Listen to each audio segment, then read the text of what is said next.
Olá, graça e paz, tudo bem? Juntos novamente aqui no Promessas de Esperança e a sua companhia, você já sabe, é fundamental e abençoadora demais para toda a família da TV Viva a Promessa. Como a gente sempre pede no início de cada transmissão, não esquece, deixa o seu like, a sua curtida, é muito importante para a visibilidade, para a expansão, para o alcance desses conteúdos, tá bom? Seu comentário, cidade de onde você acompanha, enfim, compartilha o link dessa transmissão, manda para amigos, coloca nos seus grupos de WhatsApp, da sua família, da sua igreja, enfim, ajuda a gente a divulgar tudo que aqui é produzido para a honra, glória e louvor do nosso Deus. Legal? Hoje nesse Promessas de Esperança, nós vamos tentar responder juntos a seguinte pergunta: quando você chora? Pega a sua Bíblia, já se prepara, fica com a nossa vinheta, na sequência voltamos para meditarmos juntos.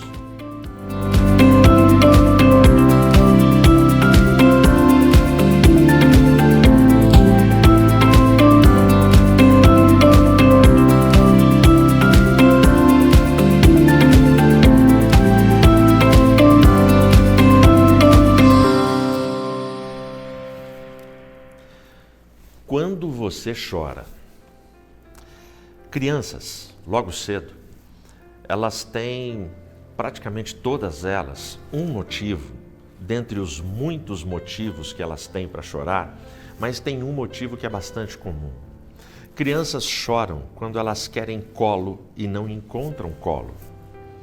Eu sou avô de 6 netos. Às vezes, os 6 netos estão em casa. E aí, os netos disputam um colo e às vezes, ao mesmo tempo, eles querem colo. E aí, falta colo, sobra criança, porque tem colo a menos. A criança que vem para o colo está feliz, ela está de boa, mas a criança que não conquistou o colo, ela chora. Mas a realidade do colo segue a cada um de nós a vida inteira. Nós choramos quando não conseguimos colo, quando não conseguimos um ombro amigo, quando não conseguimos um coração para nos ouvir, para nos acolher, para, enfim, nos compreender, nos aconselhar, nós choramos. Quando você chora? Você chora quando perde um negócio que você sonhava. Você chora quando sofre o processo de uma traição, e traição dói, porque quem trai são as pessoas amigas, as pessoas que você confiava. Inimigo não trai, inimigo ataca. Agora, amigo, você não espera ataque. Irmão, você não espera traição. Normalmente quem trai come a mesma mesa, está na mesma roda, está no mesmo projeto, na mesma visão e de repente trai. Quando você chora? Você chora por um diagnóstico, você chora por uma enfermidade incurável, você chora. Quando você chora? Talvez tenha gente chorando por conta de lutas espirituais e batalhas e sonhos missionários que você alimenta e acalenta no seu coração há décadas e até o momento nada de resposta, nada de milagre, nada de bênção. Quando você chora? O povo de Deus, a nação de Israel, teve um tempo de um choro nacional, um choro intenso, um choro que é difícil para a gente imaginar qual era o tamanho da dor, porque nós não passamos pelo evento que eles passaram. Esse texto, inspirador, poético, porque para traduzir o choro deles, o Espírito Santo escolheu o recurso gramático, literário da poesia. Porque simplesmente escrever tecnicamente não daria para transferir para a gente ou passar para a gente a fim de que a gente conseguisse captar toda a dor, toda a emoção daquele choro, daquele sofrimento, de tudo que aquele povo passou. E a poesia, pela liberdade que ela tem, ela nos faz minimamente compreender o que aquele povo enfrentou. A gente vai ler junto, e eu te convido a abrir a sua Bíblia, o Salmo 137. Em nome de Jesus, ele nos diz assim: junto aos rios de Babilônia, ali nos assentamos, sim, choramos, quando nos lembramos de Sião. Pendurávamos nossas harpas sobre os salgueiros no seu meio, pois lá aqueles que nos levaram cativos nos requeriam uma canção, e aqueles que nos consumiam nos requeriam alegria, dizendo: cantai-nos uma das canções de Sião. Como cantaremos a canção do Senhor em uma terra estranha? Se eu te esquecer, ó Jerusalém, deixa minha mão direita esquecer sua destreza. Se eu não me lembrar de ti, apegue-se a minha língua no céu da minha boca. Se eu não preferir Jerusalém, a minha maior alegria. Lembra-te, ó Senhor, dos filhos de Edom no dia de Jerusalém, que diziam: arrasa, arrasa até o seu fundamento. Ó filha de Babilônia, que vais ser destruída, seja feliz aquele que te recompensar, como tu nos serviste. Feliz será aquele que pegar e arrebentar com os seus pequenos contra as pedras. Fecha os olhos. Senhor, esse é um texto muito doído, muito difícil, muito sofredor. Eu peço em nome de Jesus que o Teu Santo Espírito fale conosco, nos trazendo conforto e consolo para as nossas lágrimas, para os nossos choros, para a nossa vida. Sê conosco. Em nome de Jesus eu oro. Amém. Logo no primeiro verso, a gente tem um dos quadros poéticos, assim, mais tristes e, paradoxalmente, mais belos que a gente poderia imaginar num quadro, numa pintura. Junto aos rios de Babilônia, ali nos assentamos. Sim, ali nós choramos, quando nos lembramos de Sião. Esse primeiro versículo responde à pergunta tema, pergunta título desta reflexão, desta mensagem. Quando você chora? A nação aqui responde: nós estávamos junto aos rios de Babilônia, nos assentamos e lá nós choramos. E aí no final ele responde: quando nos lembramos de Sião. Quando você chora? A nação chorava quando se lembrava de Sião. Qual o contexto? Qual é o contexto deste salmo? Esse é um salmo escrito a partir do exílio. Essa é a ferida que foi aberta e que é uma cicatriz profunda na história de Israel. Por volta do ano 600 a.C., 580, 590 e alguma coisa, eles são levados cativos para a Babilônia. O exército de Nabucodonosor sitia Jerusalém, conquista Jerusalém, destrói Jerusalém e leva cativo famílias, mulheres, crianças, homens, e destrói o templo. O templo de Salomão, que já tinha 300 anos de vida, de construção. Não passava na cabeça de nenhum judeu, de nenhum israelita, que o Deus soberano permitiria que inimigos destruíssem o templo. O templo para eles era indestrutível, mas foi destruído. Portanto, quando você chora, esse povo foi ser cativo em Babilônia 70 anos. Eu não sei há quanto tempo você está na fila do choro. Eu não sei há quanto tempo e por quê, e quando, e como, e para quem, qual a causa, o motivo pelo qual você chora. Quando você chora? Você chora todo dia? Você chora a todo momento? Você chora a cada decepção? Você chora a cada não que vem do céu? Quando você chora?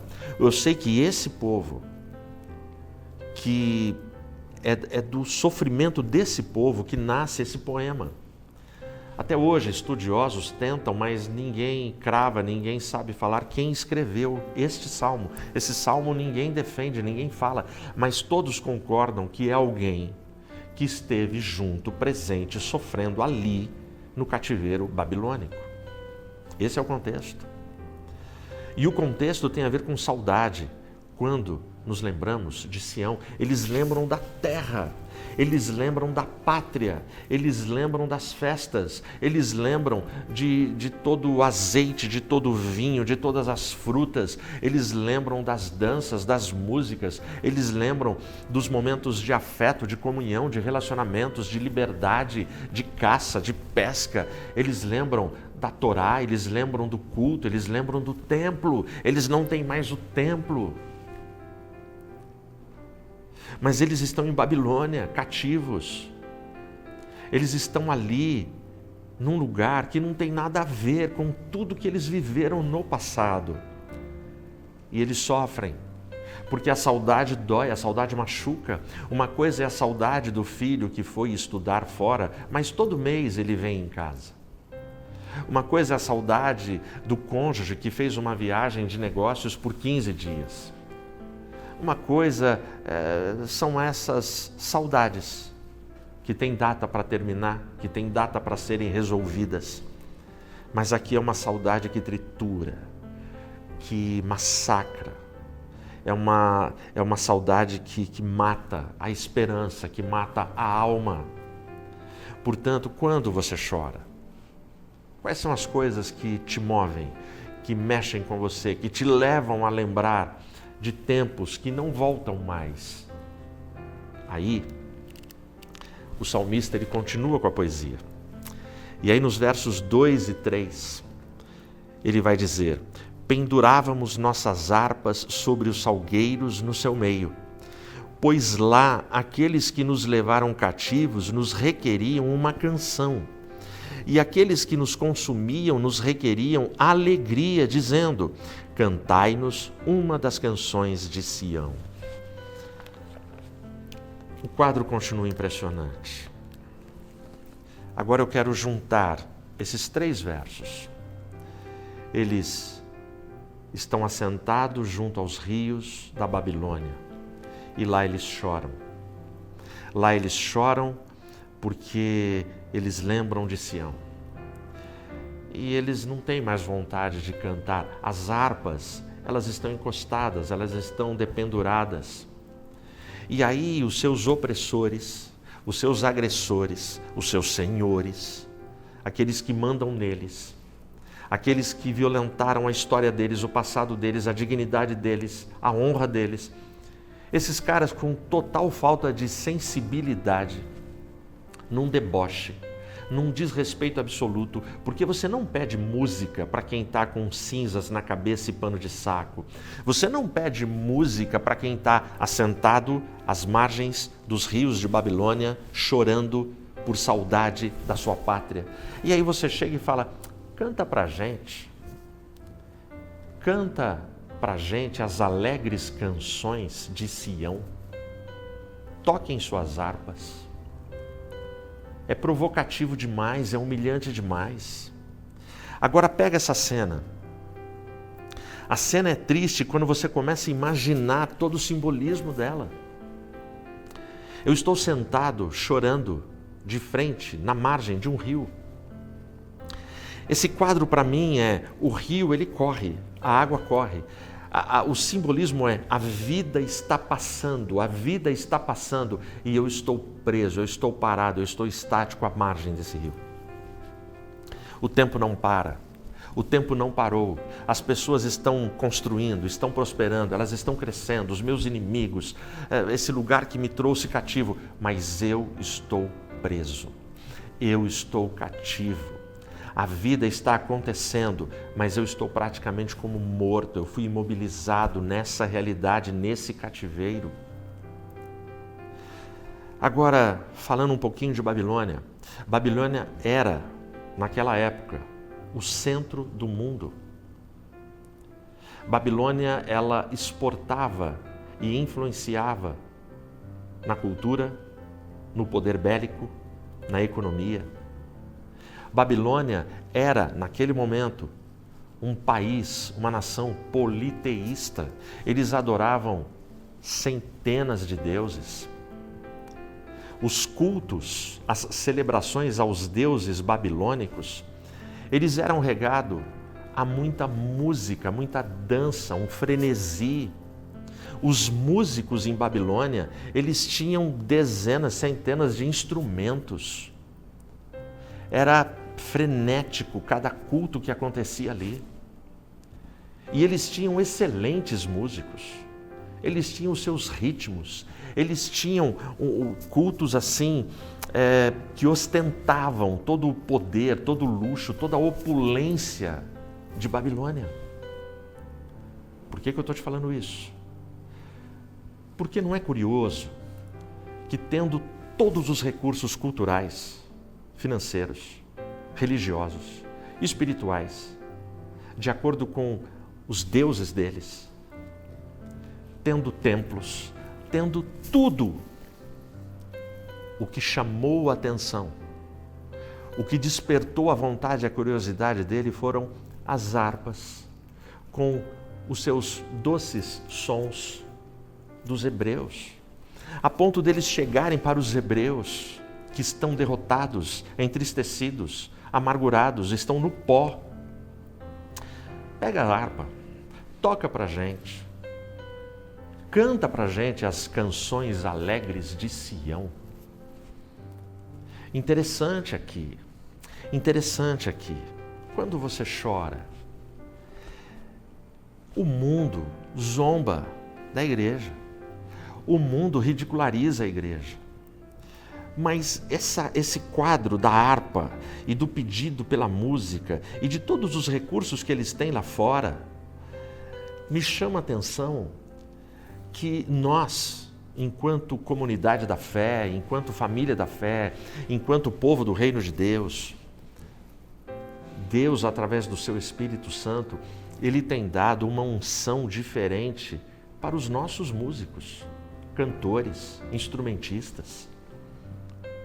Existe uma unção naquela igrejinha pequena, naquela igrejinha humilde, naquela igrejinha pobre, naquela igreja grande. Porque a questão aqui não é grande ou pequeno, rico ou pobre, a questão aqui é a sinceridade do coração, seja de quem for, a classe social que for. Mas nas nossas igrejas tem uma unção, tem algo diferente, tem algo que pastores não controlam, irmãos não controlam, ninguém controla, porque o Espírito Santo é soberano. Portanto, as nossas harpas, e entenda harpas, a simplicidade do que temos e do que somos, recebe de Deus uma unção diferente. E não importa quão duro esteja sendo nosso cativeiro, o mundo chega um momento que, com todos os seus recursos, eles querem ouvir o doce som de uma harpa que acalma, que traz uma beleza que eles não compreendem. Eles queriam ouvir esse doce som, eles precisavam desse doce som. Mas o povo estava chorando. Quando você chora. Aí você chega no versículo 5 e 6. Se eu te esquecer, ó Jerusalém, deixa minha mão direita esquecer sua destreza. Se eu não me lembrar de ti, apegue-se a minha língua no céu da minha boca. Se eu não preferir Jerusalém, a minha maior alegria. Olha o que ele está falando. Olha o que ele está falando. Primeiro, eles foram provocados. Canta aí, toca aí. E ele começa, se eu te esquecer, Jerusalém, que a destreza da minha mão direita acabe. Ele está falando, eu posso ficar aleijado, eu posso perder um braço, mas eu não vou esquecer de Sião.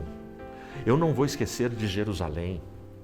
E ele continua, se eu te esquecer, Jerusalém, não, que a minha língua grude no céu da minha boca, ou seja, ele falou do braço que ele podia perder. Ele está falando, eu posso ficar mudo, eu perco a minha fala. Se Jerusalém não for mais importante, se não for maior que a minha alegria, olha a comparação que ele está fazendo. Ele está dizendo que não existe alegria nessa terra, não existe alegria no cativeiro, não existe alegria em Babilônia, não existe entretenimento em Babilônia, não existe proposta em Babilônia que possa suplantar o desejo, a esperança de voltar à sua terra, à sua pátria. Não tem alegria que seja maior. Ele está dizendo para os caras que pedem música, não dá, não tem como. A situação você não entendeu. Aí, nos versos 7, 8 e 9, lembra-te, ó Senhor, dos filhos de Edom, no dia de Jerusalém, que diziam, arrasa até o seu fundamento. Ó filha de Babilônia, que vai ser destruída, seja feliz aquele que te recompensar como tu nos serviste. E o versículo 9 termina de forma cruel. Feliz será aquele que pegar e arrebentar com os teus pequenos contra as pedras. Esses 3 versículos, eles trazem um ensinamento profundo, embora não estar explícito aqui, mas eles trazem um ensinamento profundo. Eles estão chorando. E o quando você chora para eles estamos lembrando de tudo o que aconteceu. A Jerusalém arrasada, o templo destruído, é uma imagem que ficou gravada aqui, na fronte, no cérebro, no coração, na alma. E aí o salmista, o poeta, ele vai falar agora de toda a injustiça, de todo o sentimento de vingança. Ele vai falar disso e vai nos ensinar. O que eu faço com as injustiças que cometem contra mim? O que eu faço contra as coisas ruins, erradas e desonestas que as pessoas praticam contra mim? O salmista me ensina, você leva até Deus. E perante Deus você seja sincero, faça a sua oração sincera, como o salmista fez. Ele começa, lembra-te, Senhor, lembra-te dos nossos inimigos, dessa Babilônia. Feliz vai ser o homem que fizer com Babilônia aquilo que eles fizeram contra nós. O versículo último, quando ele fala, feliz vai ser aquele que pegar os seus pequenos e jogar contra as pedras, o que ele está dizendo é que vai pegar crianças e arremessar contra paredões para que elas morram. É isso que o salmista está falando. Por quê? Porque quando o exército babilônico entrou em Jerusalém, arrebentou com Jerusalém. E muitas crianças, bebês, os soldados babilônicos pegaram e arremessaram contra pedras. Essa imagem não sai do coração e da imagem, a imagem não sai da mentalidade, da memória de um pai e de uma mãe, não sai. Não precisa nem ser pai e mãe, se você presenciar uma cena dessa, nunca mais você vai esquecer. Então isso estava no coração. E deixa eu te falar, o desejo de justiça e de vingança é um desejo de todos nós. Todos nós. A Bíblia inteira, ela é pontuada por gente que se sente injustiçada e quer que a justiça seja feita. Mas a Bíblia vai deixar claro, a vingança pertence ao Senhor. Por isso que salmos imprecatórios, eles nos ensinam, ora perante Deus e declara tudo o que você está sentindo, não minta. Mas confia na justiça e na vingança que vem do Senhor. Por quê? Porque Ele sabe a intensidade, o como, o quando e se aquilo é justo. Porque muitas vezes podemos estar exercendo juízos injustos contra pessoas que não mereceriam a nossa vingança. Mas a nossa emoção pode nos levar a cometer sérias injustiças contra pessoas que não mereceriam. Portanto, a Bíblia é muito clara, a vingança pertence ao Senhor. Mas, como eu disse, a Bíblia inteira, você chega em Apocalipse 6, versículo 10. Até quando, Senhor? Até quando justo e verdadeiro Deus? Até quando? Quando que o Senhor vai exercer justiça e vingar o nosso sangue? O clamor de Apocalipse 6,10 é um clamor por toda a história, por tudo que aconteceu com os mártires, com igrejas perseguidas, com o povo humilhado, com o povo que foi sacrificado, que foi morto a fio da espada, por todas as injustiças que foram cometidas. Deus pode realizar justiça e vingança individualmente no presente, como a gente recebe muitos testemunhos. Mas o que a Bíblia nos garante é que haverá justiça e vingança universal num ponto da história. A sua vida está escondida em Deus, está protegida em Deus. Propositalmente, eu pulei o verso 4. No verso 4 a gente conclui no pedido deles para que esse povo que chora, que eles cantassem. A resposta, ela é emblemática. Como cantaremos a canção do Senhor em terra estranha? Esse argumento é muito forte. O que cada hebreu, cada israelita está respondendo ali para os babilônicos? Impossível, não dá para a gente cantar as alegres canções de Sião nessa terra. A gente está aqui há 30 anos, 40, 50, 60, 70 anos, a gente pode ficar aqui a vida inteira. Essa terra para a gente vai ser sempre uma terra estranha, porque você já não tem mais comunhão com um mundo de pecado que você deixou. Você tem cantado menos? Você tem adorado menos? Você tem tido menos comunhão com parceiros de fé e de caminhada? Será que você não tem estado? Será que você não tem habitado em terras estranhas? O bar não é a sua terra. Casas secretas não são a sua terra. Sites proibidos não são a sua terra. Pregadores de heresias que afrontam a simplicidade, a pureza e a beleza do Evangelho não são a sua terra. Grupos que só divulgam carnalidade, fofoca, calúnia, mentira, esses grupos não são a sua terra. Você precisa ter saudade de Sião, porque quando você se afasta da sua terra, você está em terra estranha e é automático, você já não louva mais, não adora mais, não ora mais, não tem prazer mais nas coisas do Senhor. E qual é a sua terra? Sua terra é a sua casa, a sua terra é a sua família, a sua terra é a sua comunidade. Essa é a nossa porção, essa é a terra que Deus nos deu, a terra da graça, a terra da misericórdia, a terra da comunhão entre os irmãos, dos entranháveis afetos de misericórdia, laços profundos de relacionamento. Essa é a terra que a gente não pode abandonar. Não é à toa, não é por acaso que Hebreus vai chamar a atenção. Não abandonem a vossa congregação. Eu sou o corpo assim, bem ajustado, quando eu estou ligado aos meus irmãos, o corpo de Cristo, membros uns dos outros. Eu não consigo ser corpo sozinho na minha casa e nas terras estranhas que eu caminho.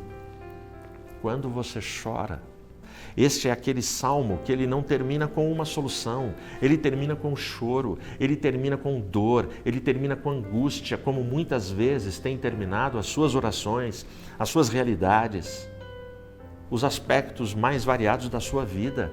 Por quê? Porque às vezes, sem que você perceba, você tem escolhido habitar em terras estranhas. Volte logo, volte para a sua Sião, volte para quem te ama, volte para o teu Deus, volte para a casa do Pai. Que Deus te abençoe.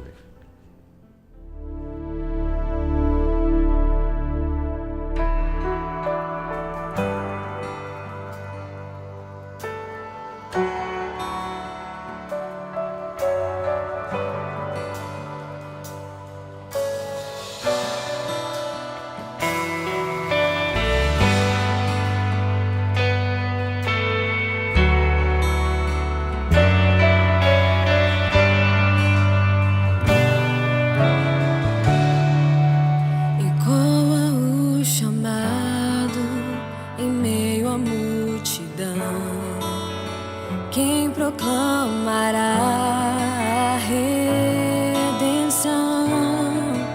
São tantos que precisam conhecer aquele que te convida a renascer.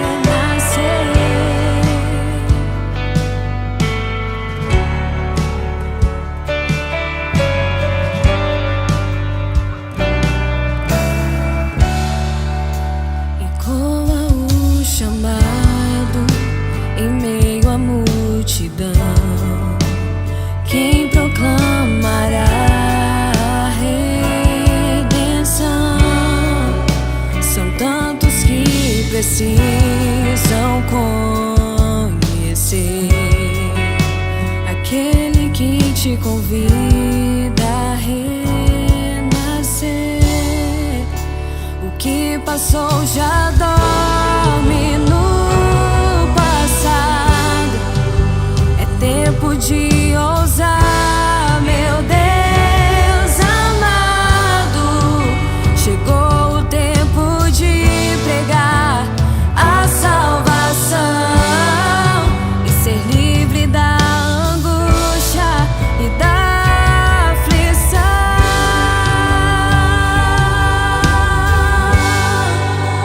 Quero proclamar Jesus.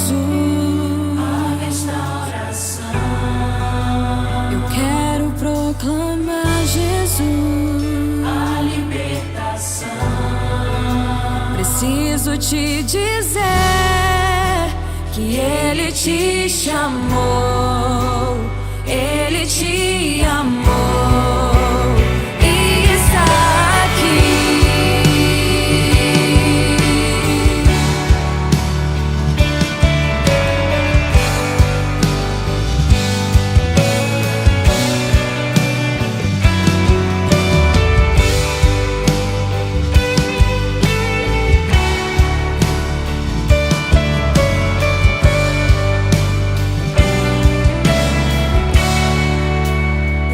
Passou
Aleluia, glória a Deus, que bom estarmos juntos, que bom estarmos aqui, apesar do choro, apesar das nossas lágrimas. E olha, confia, acredita, creia.